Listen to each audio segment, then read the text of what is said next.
welcome to the first ever Monamee talks. Let's give some air claps for yourselves. Welcome, welcome, welcome. This was kind of like an initiative I kind of wanted to start before COVID, but obviously COVID happened, and I just thought, why not bring you guys also some lockdown kind of content information and just, something useful for you to kind of have while you're just at home. And I have my amazing, amazing friend who is just an amazing, amazing person, MNEK, with me. So let's give another round of applause for MNEK. And I can't hear you guys, but it's Zoom. It is what it is.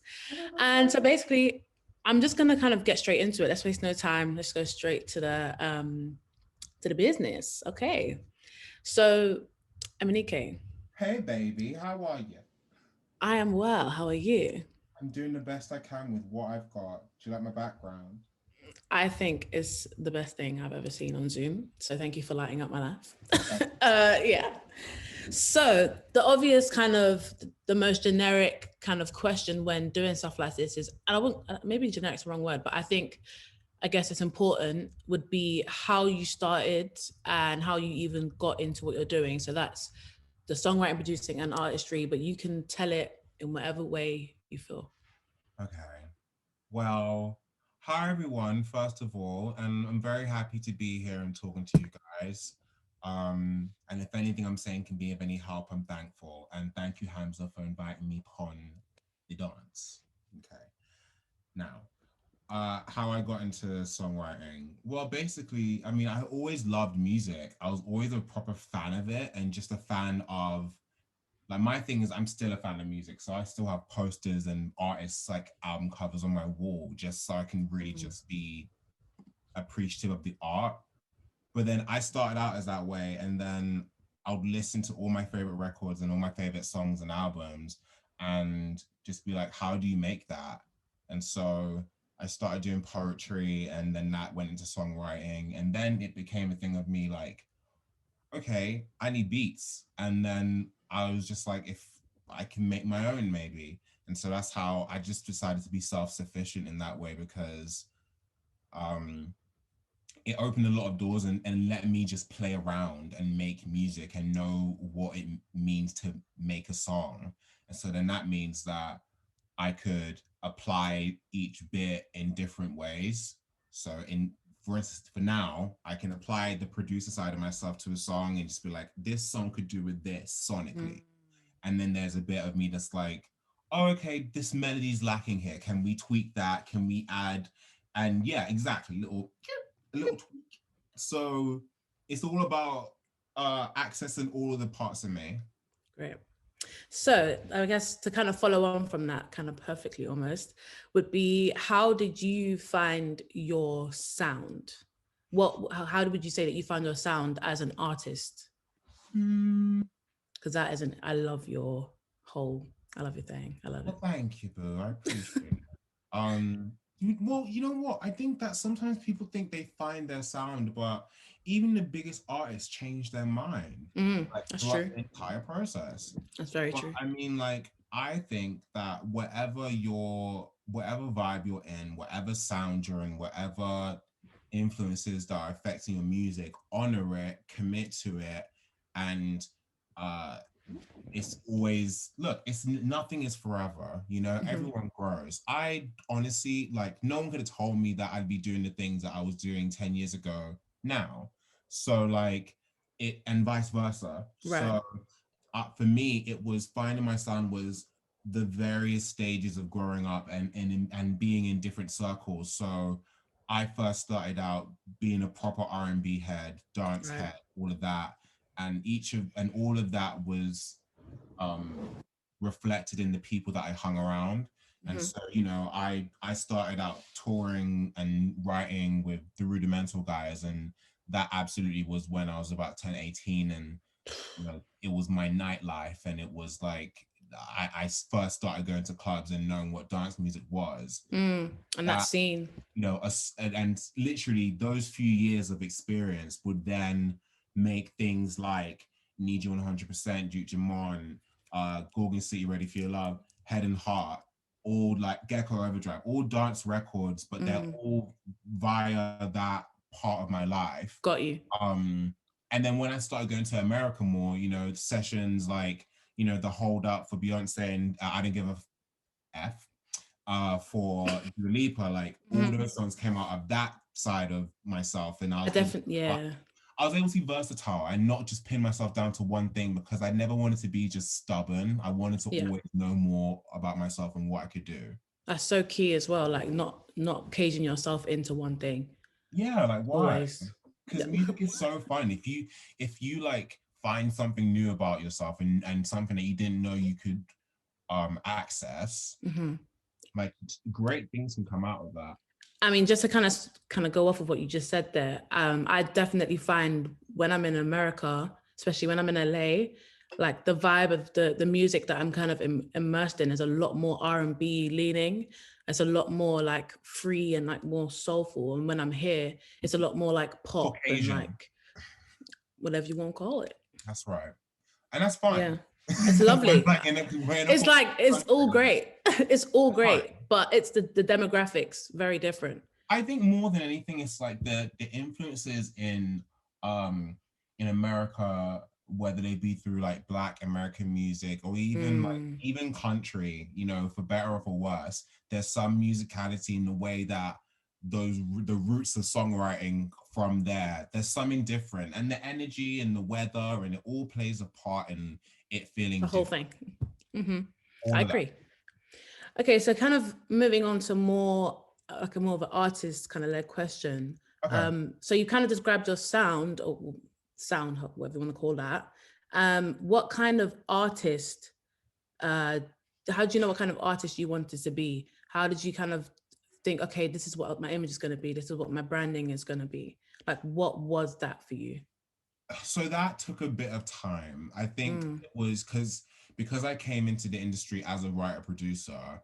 I then transitioned into artist. I say that, but I was always an artist. But then the plan was to always initiate behind the scenes. Got you.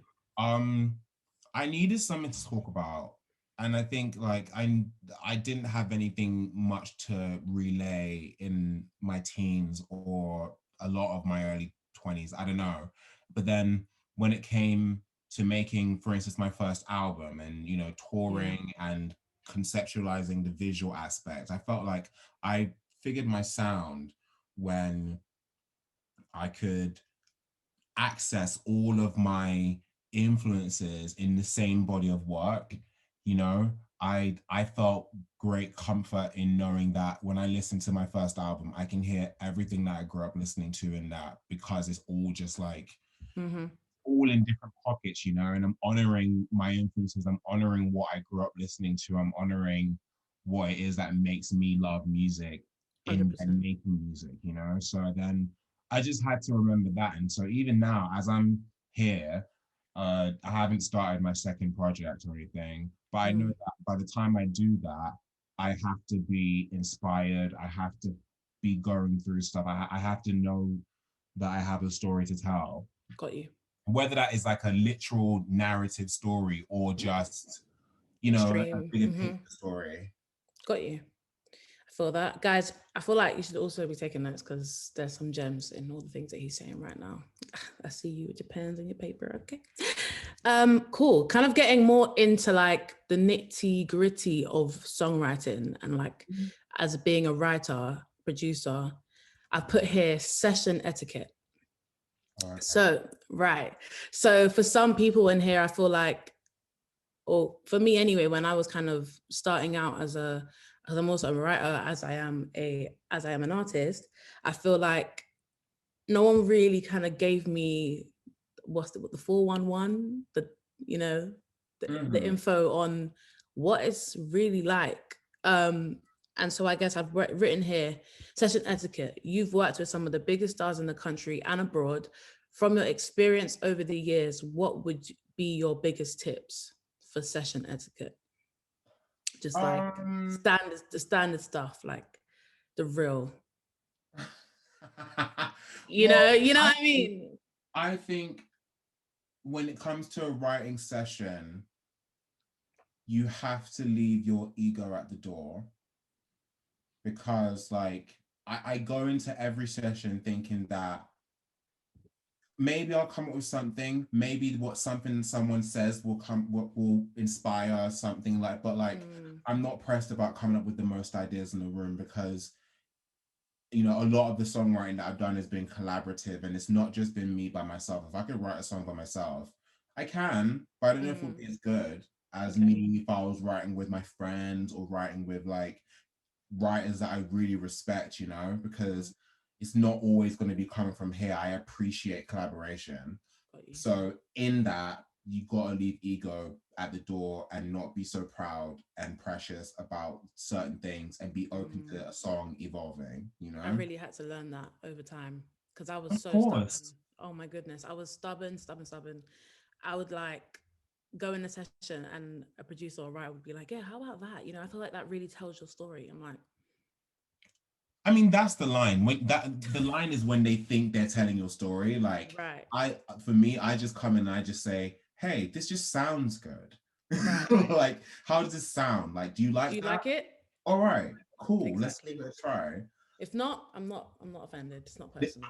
You can't be offended because you're all Yeah. trying to get to the same place. So that's just how I've always seen it. Like, I think, I've had sessions with people who are very precious about the message, then the story they want to tell, and la da da. And it's like, look, you gotta chill. Like, you gotta just take a Valium and chill because it's just about the song. If the song is Right. king. Okay, Right. that is it. It's just about the song is king. Like, the song is over everything. So there's that. And the other thing that I would say mainly is you gotta know what makes you comfortable. You know what I mean? But then you also gotta be considerate of Other the people's. process. I'm speaking about all of this from the perspective of collaboration, which is something that a lot of writers, a lot of songwriters, a lot of artists are gonna be doing. They may be the person on stage, but they're even collaborating with the dancers they got on stage, the backing singers, like, and the same way in the process, there'll be songwriters with and or for. Yeah. Now, the last point I say is no sunglasses in the studio. Oh my goodness. That's just how I feel about it. I think that We just know what's going on. if I'm trying to talk to someone and get into their bag and really know like what they're going through, I don't know what I can see if it's giving a Fendi glass and all I can see is your shades and you're telling me something and I'm thinking, okay, is this sincere? Is this sarcastic? Is this really how you feel? Can you take off your glasses, please and thank you? Please and thank you. The please and thank yous. I would appreciate it. I hear you. I hear you. And also get a good night's sleep because no falling asleep in the studio. Oh, I've fallen asleep in the studio before. Darling. Well, I've fallen asleep in the studio, and I'll tell you why. And this was in LA because the jet lag and yeah. because like I was in with like I was in with the Nova Girls and like we were writing this song and I was so sick that entire trip and I had jet lag and my skin was all ashy and it was all a mess. So we'd written the song, she was gonna demo it, and I was like, look, sis, I'm a space. But see, that's different. You respected the space. You said, look, this is how I'm feeling. We've written the song. I need a kid. Boundaries were set. Yes. Cool. I guess you kind of covered my other question, which would be working with other writers and stuff like that. But then I think maybe a more personal question, how have you, in terms of like being able to collaborate, but then how have you found it? How did you kind of adapt to that if you were at one point working on your own and then kind of transitioning to working with people quite a lot? What would you say for someone that's first starting to do that or wanting to do that? I think what kind of attitude should they take? What kind of approach? How do you think they should approach the situation? I really think it's just about being open. I think there probably was a point where, not that I was stubborn to collaborate, but I was apprehensive. And so therefore, the thing is, the reality is that I knew that whatever I brought to the table could be better if I teamed up with people and I could not just rely on myself to know something is a good idea. Yeah. Because like I could just be in my room writing a young ditty, and I could be writing a song that complete us, and it's like, who gonna tell me? So, like it's great to know that I can play a song to my friends, even if collaborating is even just playing a song to your friends and then just being like, what do you think? I feel like you could do this or you could do that. Like, right. That is even just a collaboration of minds and thoughts and like feedback. And the other thing is feedback. I've learned to really try and be able to take feedback and make it work for me, because, just to let you guys know, I mean, there's been times when I've written a song and I've been like, yeah, it's fire, it's done. And then the record company will tell me, oh, we want to change this line. Oh, we feel like this section isn't lifting the song enough or whatever. And initially, me being a teenager in this industry, because I got in this industry when I was 14. Period. And so me being a teenager and taking criticism, I was like a little brat and being like, you don't know music. I think it's great as it is. So you're chatting breeze. But meanwhile, I now at 26, whenever I hear that comment, I might have a little bit of a diva fit, but I also know that we're all trying to get to the same place. Goal. So I can listen to it and be like, how can I make this new tweak that is needed for everything to move forward work for me? You know what I mean? And actually just be like dope and also what they're looking for. Right. It doesn't all have to be submission. It doesn't. It really doesn't. And don't look at it as submission. That's a lesson I'm really, let me tell you, I'm learning. I'm really learning. Because me, myself, this is also, in comparison to a lot of people, this is a new vibe for me, which is also partly why I wanted to get other people to give their advice. But it's like, this for me is like something I'm learning every single time. And because I'm so like particular about ways I want to say things, I feel like every time someone challenges it, it's like, oh, I have to like step down and like give them the reins. But it's not that. It's not about that. Like you said, we're all trying to get to the same goal. The song is king. Yeah. And it's like, these are the people that you're in this room with. You could just be like, all right, guys, session's over. I'll be here by myself figuring this thing out. But you would like to all get to a place where you're like, we think this song is great. We have an amazing song. Like, we got here. I agree. So the next question kind of follows on from that in a kind of a different way, which is, for these lovely people here watching, what would be your piece of advice to them on kind of working with other like producers? Say they're an artist and they want to make a record and they're trying to find producers or other writers. What would you say is the best approach coming from like an independent kind of standpoint? Would you say, do you have any ideas on that, or even just in general? I honestly, and the thing is, it sounds really like basic, but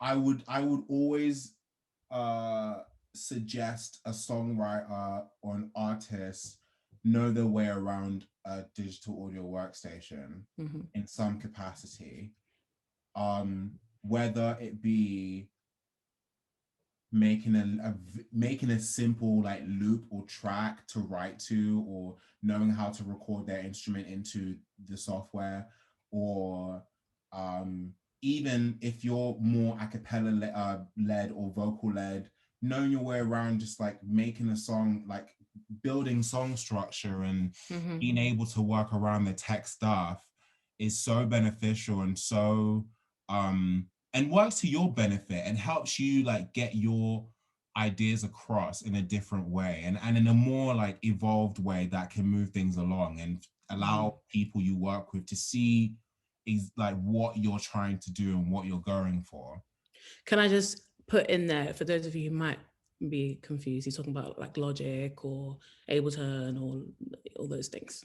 Just apologies, I didn't clarify. It's all good. Yes. DAWs, DAWs, whatever you want to call it, those things.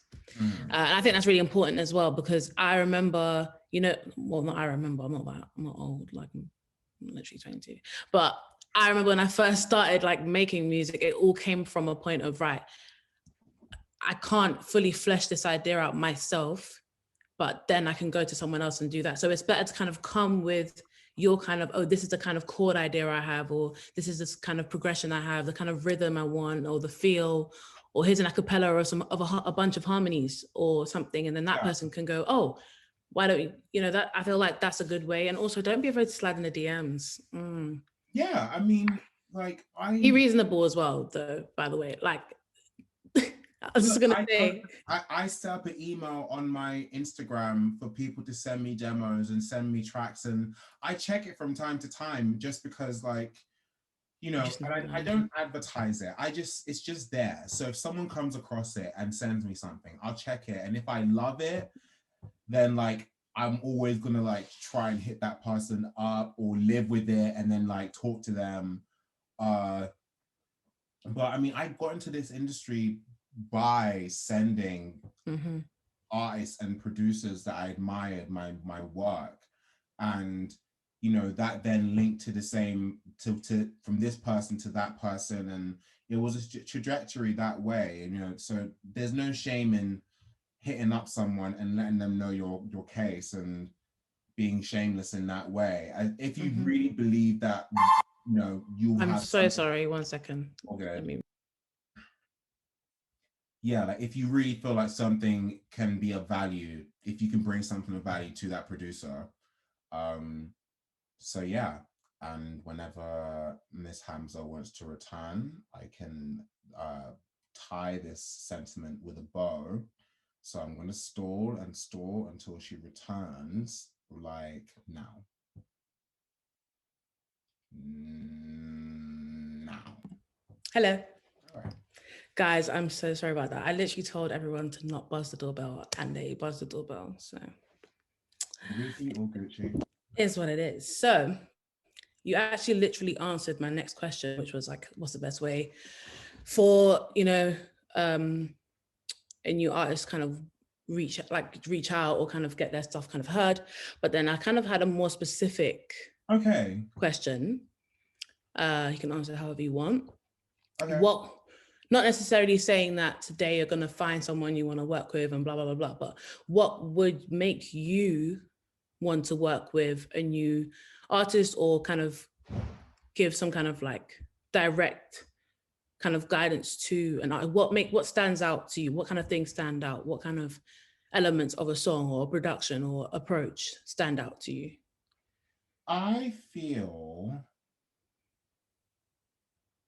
like the main thing is someone doing something that I can't, also bringing something to the table that I can't, because that's the main thing for me when it comes to working with people or hearing what they bring to the table. Like I am always down to just hear something really weird or something that is just classic and feels really good, And I know that sounds very vague, but I say it because music is such an instinctive thing to me. Yeah. And like it's not, I've grown up in the business and it can be numbers and it can be stats and it can be technicals, but the root of it all is just how it makes me feel. And if I hear something and it's just like so exciting and I'm inspired and I want to make music after hearing them make music. Yeah. Like that's the feeling I always want to get when I hear demos come to me or when I hear like a new artist or I always want to hear out for that. So almost like true like authenticity to the oneself. Yes. In a sense. Cool. Yeah, and it's like I know when I came in, I was 14 and I didn't know anything. All I wanted to do was just make music, and I didn't know how. Like I threw all the chords in the kitchen sink. I sung every riff I could try. Every harmony layer. I went as low as I could go. I really just threw it all in the kitchen sink just to play. And then now as I'm older, I can like refine it and I can like think, okay, this part of myself works here. This part of myself can be parked. Like, it can all go either way. So I'd say that. Cool. Personally. Ooh. So how are you guys all feeling? I'm just going to give you a general checking in on you, not actually doing like, hey, I'm feeling fine. Just, this is my love. Hope you guys are all okay. If anyone's just joined, hello and welcome. So I'm just kind of gonna move on to a little bit more technical, like songwriting stuff. I wrote down constructing pop versus constructing R&B, melodies, concepts, lyrics. Is there a difference in your approach? Give it to I us. think when it comes to pop records, it tends to be like, well, I'm sorry. It tends to be a lot more I guess formulaic, but formulaic doesn't have to be a bad thing. You know, it's always like come with a verse melody, come up with a pre-melody, come up with a chorus melody, and like, you know, you go about it that way. I know in the sessions that I've had that have been more R&B perhaps are a lot more like free form and uh you know, like kind of just like freestyling and like all of that. So it's not so much about this has to be like this. It's just a lot more feeling. And like there's no right or wrong way to do anything because you could make an R&B record the pop way and you can make a pop record the R&B way. R&B way, But it's correct. like, you know, you've gotten to the same place. And I would also like to ask, just for like a little personal whatever. Yeah. Yes, what would you say is your favorite genre to make? As an artist, as a writer, in your like over the time, what have you got the most pleasant experiences from? I like making popular music. Like Just I like making big fat bops that do well, you know what I mean? But then I also enjoy making, you know, musically intelligent like chords with, you know, R&B and you know, drum drops and like, you know, harmonies and all that complex stuff. I love doing that as well. And um like that music is for my spirit. But I guess like when it comes to making pop music or like dance music, you know, the dance records that I've done, it's just really cathartic and fun and it's not it doesn't feel like work. It just feels like you're assisting people about to dance. So you're really accompanying that atmosphere and you're helping yeah. create that atmosphere, which I've always loved. That's beautiful, I think. You know, and you get to make something that you feel like you're being a part of someone else's joy. Like I just think Yeah, I mean, like, I've that's felt beautiful. that on so many occasions with the different types of music I've made because, like, you know, like Never Forget You was when I did that with Zara Larson. That was a record where I was constantly inundated with messages from people saying that, you know, they sung it at their wedding, they sung it at their funeral, they sung at all these special occasions. Same goes for Blinded by Your Grace. Right. And even now with Head and Heart, this has been a song I guess that has helped a lot of people during uh The the panorama. Condoleezza Rice. Ah! And so like that's the thing. It's like I enjoy making music for seminal parts of people's life and bringing them joy or tears or Yeah. I'm here to make people feel something. Can I just give you a really fun fact, T? This is for everyone. I'm exposing myself right now. On one of my birthdays when I was in secondary school, Mm. I think it might have been my 16th, my 17th. But that song came out a while ago, didn't it? Like What seven. song was this? Never Forget You. This was 2015, so about Right. 5 years So ago. would have been my 17th, maybe, or something like that. 16th, I don't know, whenever it was. And on my birthday, I got a text message from my ex saying HBDX, right? But we don't talk. So he sends HBD, as in happy birthday, how week. And I was listening to Never Forget You in my earphones. And I just went to my friend's room and I went to boarding school, by the way. I went to my friend's room and I started bawling. I was like, oh, you always be by my side. Oh I'm my screaming. God. I know that I love you to the day I die. I'll never want much more, you know what I'm saying? And, you know, that happened to me. Oh, babe. Um, Well, I mean, I don't know whether to feel bad or good that I no, could it's soundtrack to definitely that experience. it's definitely okay. But I just thought I've never told you Obsessed. that before, so there you go. You can have that. I feel Cool bad. I'm glad that I could at least help get you through that effort. moment. Yeah, I'm definitely happy now. So Love that let's. for you, bro. So next question would be All right. now. Might get a little bit, a little bit tears here. Messi. That's why I think my Mercy. shot. Oh, Reload it. oh my goodness gracious. This is okay.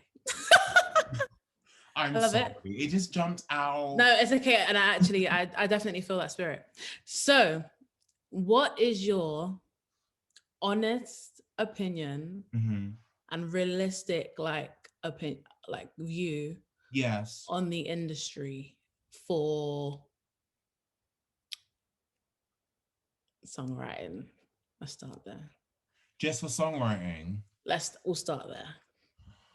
Well, for The some tea. reason or another, I mean, there's definitely an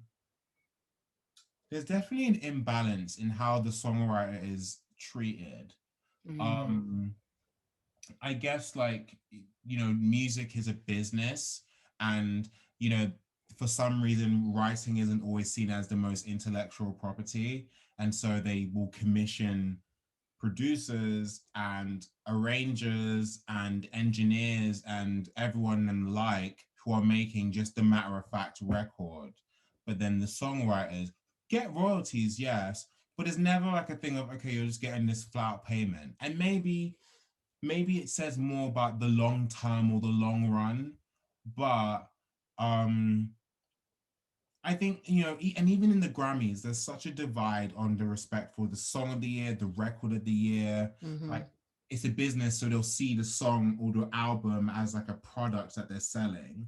So they measure it that way. But Yeah. I think, there's great songwriters and I work with them and I understand that they are a massive part of the song. You know what I mean? Some of these producers are not even pressing the button one or two, while these songwriters are really whipping that work on the record, in fact.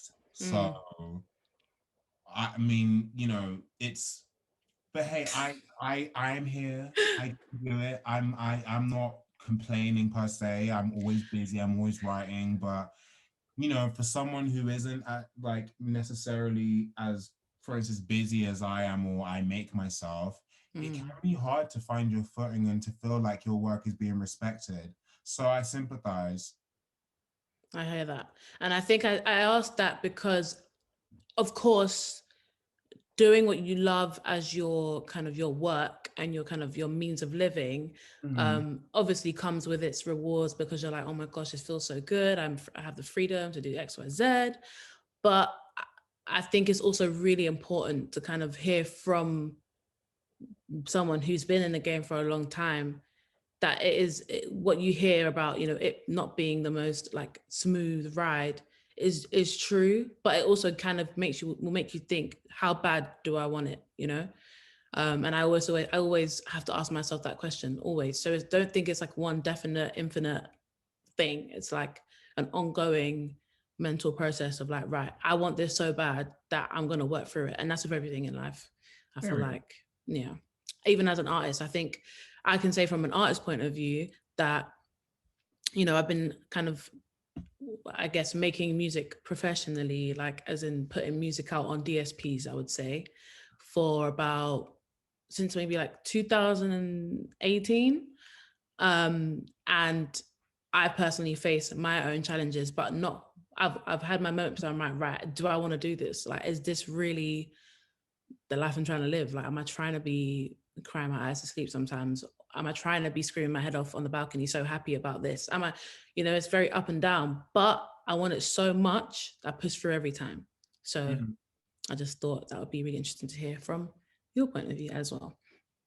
Well, yeah, Um, the real yeah. boo is the tea. Is that he? So I guess specifically for the people on this Zoom call and those who might watch afterwards, what would you say are some realistic goals to set? And I don't mean like get a session with this person, like what are the steps to like, do you think someone should be taking? So whether that's have a certain amount of demos in the stash, whether it's you should be writing a song a day, whether it's whatever it might be, before you even make that leap, knowing what you know now and what you didn't know then, what advice would you give? I mean, I think don't be too scared to suck. Okay. You know, I think that's another thing. I think you're allowed to have songs that don't sound good. You know, like you should, like you're gonna have some songs that don't sound good, and then you're allowed to decide, oh, this doesn't sound good. Or you're allowed to have your artistic integrity and be like, this is a bop. F you, man. Like, this is how I feel about it. But I think that the main thing is just that there's always going to be trial and error. And I think I know one thing that I did when I first started out writing and well, not writing out writing producing, but more so just getting into the industry and wanted to be a part of it. I studied my favorite writers and producers, and I really was. I hated school, so then I decided to be a scholar when it came to something I really cared about. Right. So I would dedicate time to researching music by Jam and Lewis, music by Darkchild, music by Timbaland, music Oh, the by legends. Max Martin, Babyface. Oh, You know what I'm saying? Like you just like I grew up with that music, but then I also just wanted to study it and be like intentionally like listening to it and saying, what am I feeling with this? How can I be influenced by it? How does it connect to what I'm trying to achieve in this? So I mean, I'd suggest constantly researching and constantly being a student and never feeling like you have it all figured out. I really don't always feel like I have it all figured out. trust. I have it fairly easy, you know, it's been only 12 years, Right. but at the same time, I'm not afraid to keep learning. I'm not afraid to um learn from all the different people that I work with. There's always something to learn. I'm always excited when I do learn something because there'll be a point in time, okay, when I'm old in this dance and like all these kids, all these young whippersnappers are going to be looking at me like, oh my God, you're such an old fogey, you can't do this. And I'll be here proud saying that back in my day, darling. oh, all of that. It's just like, what? Okay, Yeah. we're not in that day no more. Right. We ain't there. Ain't there. Anyway, tangent, you get it. Don't be too scared to suck. Don't be too scared to evolve forever. All right. So the questions that I've been asking, I've kind of been like integrating the ones that would be specifically relevant to you personally. Yes. And I've also just kind of like reworded some of them, made them a bit more like broad, blah, Of blah, course. blah. So this next question, however, I'm going to ask as it is because I feel like the question is great. Okay. So, as a queer Black man, I look up to you massively for creating a space for people like me in mainstream music production and songwriting. Did you feel represented in the music industry at all when you were starting out? Well, To unpack. unpack. I have a feeling I know who this came from, but in relation to that question, I will say it probably was a little bit hard to find people who were like myself initially. But at the same time, look, I know that when it came to what I did or whatever I brought to the table, you know, there's so many. I had to realize like the greatness in myself and the greatness in what I bring to it, and you know, if there's something about me being Black and gay that makes all this work, if it's the sass, if it's the lingo, if it's just the foresight of masculine and feminine energy, if And it's you're also a beacon of love and light too. we can add that in there. We can season it with that too, but like yeah, like if all of those are factors into what I do, then that's great. And also, I guess from an artist point of view, I found gratification in the fact that when I released my album, I was able to go to different places around the world, even and talk to people, and they come to me and say that whatever you did made me feel more confident in myself. You know, Beautiful. whatever you're putting out in the world makes me feel seen. Yeah. Which is a different value than sales and plaques and all that stuff, because I have all that. But one thing that I guess that is irreplaceable is like the niche impact that one can have, the space that they create for these people. And I think that added value to me as an artist and did not make me feel alone, because I think it brought me closer to the people that it applied to. Right. That's beautiful, beautiful, beautiful. And the second thing that I think they might have asked the same question. I could be wrong. Sorry if it's not the same person. If it's a different person, I apologize. However, this says, do you often take time to be grateful for how far you've come and the places that your hard work has gotten you to? Well, I definitely have a lot of time now. But yeah, it can be hard sometimes, because it's like sometimes things can run so smoothly that it feels like a given, but then I often pull myself back and I say, like, I have the constant feeling of never feeling like the thing about the songwriting or the music business in general is that things are subject to change, and that's fine. I think that when you're prepared for something to change, then you're bound to be less disappointed. And so, like, that has generally been my attitude towards everything, that nothing is promised, and that whenever it does happen, I give myself the opportunity to be excited about it and to really like enjoy it. Not to denounce myself being excited about something potentially happening, but I'm a realist. Like, you have to be in this game though. Yeah. It does keep me grounded in a lot of ways. To realize that nothing is promised. Yeah. Well, there you go. That's my 2 cents on that. That's 2 cents on that. MNEK, if you have any final words, anything you would like to say to these lovely people that have come and spent the time with us? Well, I think the last thing I would say is that there's no such thing as the right time.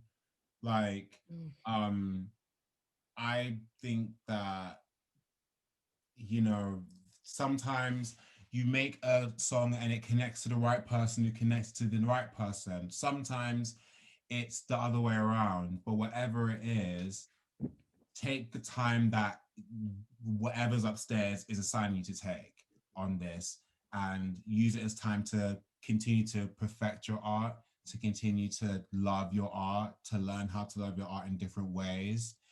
And the only way is up either way. It's only progression.